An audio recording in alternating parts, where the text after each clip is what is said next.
कविता के पिता रोशनलाल एक सरकारी बस ड्राइवर थे। कविता कई बार अपने पिता के साथ ड्यूटी पर चली जाती थी। बाबा, मुझे भी बस चलाना सिखाओ ना, मेरा बहुत मन है।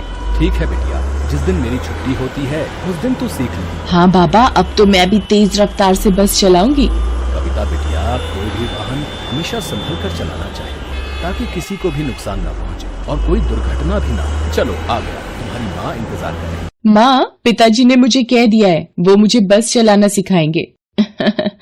ठीक है दादी अम्मा, सीख लेना। चलो अब दोनों मिलकर खाना खा लो। और फिर कविता की जिद पर रोशनलाल ने उसे बस चलाना सिखाना शुरू कर दिया। जब भी रोशनलाल की छुट्टी होती थी, वो कविता को बस चलाने का अभ्यास करवाया करता था। धीरे धीरे कविता पूरी तरह से बस को चलाना सीख गई। वक्त मानो पंख लगा के उड़ गया। कविता की शादी के कुछ समय पश्चात ही रोशनलाल का देहांत हो गया। उधर कविता अपने ससुराल में सुखपूर्वक रह रही थी। उसका 2 साल का बेटा भी हो चुका था। एक दिन, माँ जी, आजकल सूरज देर से लौटते हैं। पहले तो हमेशा समय पर काम से आ जाते थे, पता नहीं अब क्या हो गया है। रात के 12 बज चुके हैं। चिंता मत कर बहू, आजकल दुकान पर काम ज्यादा होगा, तभी लेट हो जाता होगा, आ जाएगा। ये तू मेरे खिलाफ माँ को क्या भड़का रही है? लेट हुआ हूँ, कहीं चला तो नहीं गया जो इतना घर सिर पर उठा रखा है तूने? नहीं, मैं तो बस माँ जी से ये कह रही थी कि आजकल आपको घर आने में बहुत देर हो जाती है। आप बैठो, मैं आपका खाना लगा देती हूँ। नहीं, मुझे खाना नहीं खाना, मैं खाकर आया हूँ। मैं बहुत थक गया हूँ, इसलिए सोने जा रहा हूँ। मेरे कमरे की लाइट मत जलाना बार बार, नहीं तो मेरी नींद खराब होती है। और इस सोनू का भी थोड़ा मुंह बंद करके रख, सारी रात रोता रहता है। सूरज, वो तेरा बेटा है, तुझे होता क्या जा रहा है? सूरज गुस्से में कमरे में जाकर सो जाता है। सूरज का व्यवहार दिन पर दिन खराब होता जा रहा था। वो बहुत ही चिड़चिड़ा व्यवहार करता था। भले ही उसकी माँ क्यों ना हो, उसको भी वो खरी खोटी सुना ही देता था। माँ, जब भी काम पर निकलने लगो मुझे टोक ही देती हो। अब जल्दी बताओ कौन सी दवाई लानी है, मेरे पास बिल्कुल भी समय नहीं है। मैं लेट हो जाता हूँ रात को दुकान बढ़ाने में। माँ जी, आपकी दवाइयाँ मैं ले आऊंगी, आप मुझे दीजिए पर्चा। कविता, पहले तो सूरज ऐसा व्यवहार नहीं करता था, पर कुछ ही दिनों से उसने अपना ऐसा स्वभाव बना लिया है। मुझे तो उसकी चिंता लग रही है, पता नहीं उसके मन में क्या चल रहा है। सूरज के मन में जो भी चल रहा था वो शायद कुछ गलत ही था। मनोरमा, मैं तुमसे बहुत प्यार करता हूँ और बहुत जल्द मैं तुम्हें अपने घर में ले आऊंगा। मुझे थोड़ा सा वक्त दो। सूरज, पिछले 6 महीने से तुम मुझे कह रहे हो कि तुम अपनी बीवी को तलाक दे दोगे और मुझसे शादी करोगे। मुझे कल तक तुम्हारे और तुम्हारी बीवी के तलाक के पेपर सामने चाहिए, वरना मैं तुम्हें छोड़कर चली जाऊंगी। तुम आज ही अपनी बीवी से ये बात कह दोगे।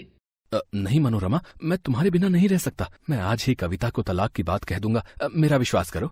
सूरज घर आता है और तलाक के बारे में अपनी माँ और कविता से बात करता है। सूरज, तू क्या बात कर रहा है? तू बहू को छोड़ देगा, वो भी एक लड़की के लिए?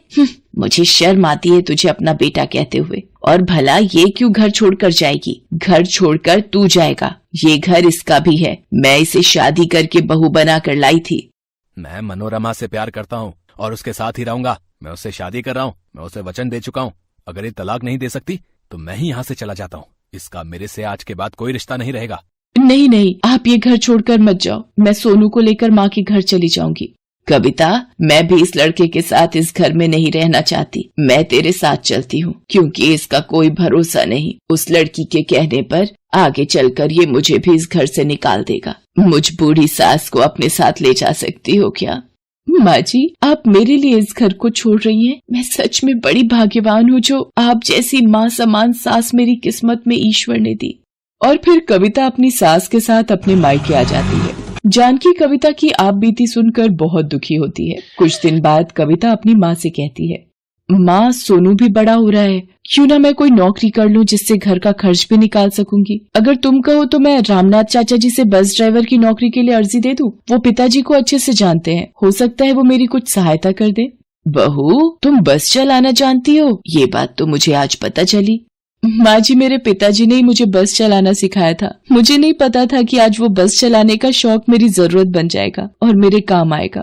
ठीक है कविता, जैसा तू ठीक समझे, तू जाकर रामनाथ जी से बात कर ले। कविता रामनाथ जी के पास जाती है और वो कविता को देखते ही पहचान लेते हैं। कविता, तुम्हारे पिता रोशनलाल बहुत ही भरोसे के ड्राइवर रहे हैं। उन्होंने हमेशा सरकारी नौकरी को इज्जत और मान सम्मान दिया है और उन्होंने पूरे फर्ज के साथ हमेशा अपनी बस ड्राइवर की ड्यूटी को निभाया था। मैं जानता हूँ तुम भी अपने पिता की तरह ही एक अच्छी बस ड्राइवर साबित होगी। तुम्हारे पिता की जगह तुम्हें नौकरी मिल सकती है। तुम्हारी कुछ ट्रेनिंग और टेस्ट होंगे, उसके बाद तुम्हारी नौकरी पक्की हो जाएगी। मैं आज ही तुम्हारी तरफ से अर्जी दे देता हूँ। जैसे ही तुम्हारा नंबर आएगा तुम्हें नौकरी मिल जाएगी।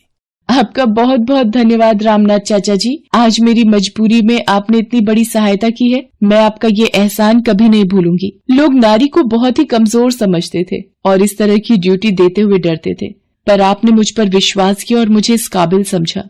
बेटा, आज के जमाने में लड़कियां भी लड़कों के साथ कदम से कदम मिलाकर चल रही हैं और मैं तुम्हारी इस कोशिश का सम्मान करता हूँ। और फिर कविता को बस ड्राइवर की नौकरी मिल जाती है। कविता घर आकर अपनी माँ और अपनी सास को नौकरी मिलने की बात बताती है। अब तो मेरी बहू बस ड्राइवर बहू कहलाएगी। मुझे तुम पर गर्व है बेटी। मुझे पता है कविता, अपने पिता से सीखे हुए हुनर का तुम मान बढ़ाओगी। कविता बस ड्राइवर बनकर रोजाना यात्रियों को एक शहर से दूसरे शहर ले जाने और लाने का काम करती थी। वो अपना काम पूरी ईमानदारी से निभा रही थी। कभी कभी उसे थकान हो जाती थी, पर अपने बेटे सोनू का हंसता हुआ चेहरा देखकर वो अपनी सारी थकान को भुला देती थी। कविता के इस काम में उसकी माँ और सास दोनों ने मिलकर सहयोग दिया, पर शायद उसकी किस्मत में अभी कुछ और देखना बाकी था। एक दिन कविता जब दूसरे शहर यात्रियों को लेकर जा रही थी। ड्राइवर मैम, सामने कोई जख्मी हालत में गिरा पड़ा है, बस को रोकिए। हाँ योगेश, ये तो कोई काफी जख्मी लगता है, मैं बस रोकती हूँ। कविता बस को रोकती है और कुछ यात्री बस से नीचे उतरकर उस जख्मी व्यक्ति के पास जाते हैं। इस व्यक्ति की तो सांसें चल रही हैं, इसे अस्पताल लेकर जाना होगा। इस बस में कोई डॉक्टर है जो इनको बस से उतरकर चेक कर सके? पर बस में कोई भी डॉक्टर नहीं था। मैं डॉक्टर तो नहीं, पर एक मेडिकल शॉप चलाता हूँ। यदि आप सब कहें तो मेरे पास कुछ बैंडेज हैं जो मैं अपनी शॉप के लिए ले जा रहा था। हॉस्पिटल पहुँचने तक के लिए मैं इनकी पट्टी कर सकता हूँ। जी चलिए आप मेरे साथ। फिर तो हमें उस व्यक्ति की मदद करनी चाहिए। कविता उस व्यक्ति को लेकर बस से नीचे उतरती है और वो जैसे ही जख्मी व्यक्ति के पास पहुंचती है वो चौंक जाती है। सूरज, आप? हे भगवान, ये आपको क्या हो गया? कविता मैम, आप इन्हें जानती हैं? प्लीज योगेश भैया, इन्हें किसी तरह बस में ले चलिए।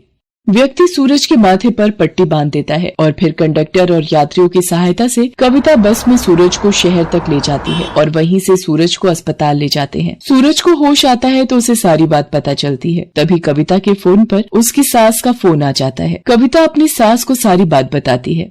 ये सब क्या है सूरज? ये क्या हाल बना लिया है आपने अपना? तुम्हारे जाने के बाद मनोरमा ने मेरा सब कुछ बर्बाद कर दिया, मुझे लूट कर भाग गई। सूरज फूट फूट कर रोने लगता है। कविता को शहर वापस लौटना था। वो सूरज को अपने साथ घर ले आती है। माँ, मुझे माफ कर दो। माँ जी, मैंने आपका और आपकी बेटी का दिल दुखाया है। पता नहीं मुझे क्या हो गया था कि मैं मनोरमा के बहकावे में आ गया था। कविता, आज तुम मेरे बिना चल सकती हो। बस तुम सबसे मिलकर माफी मांगना चाहता था और एक बार सोनू को गले लगाना चाहता था। अब मैं चलता हूँ।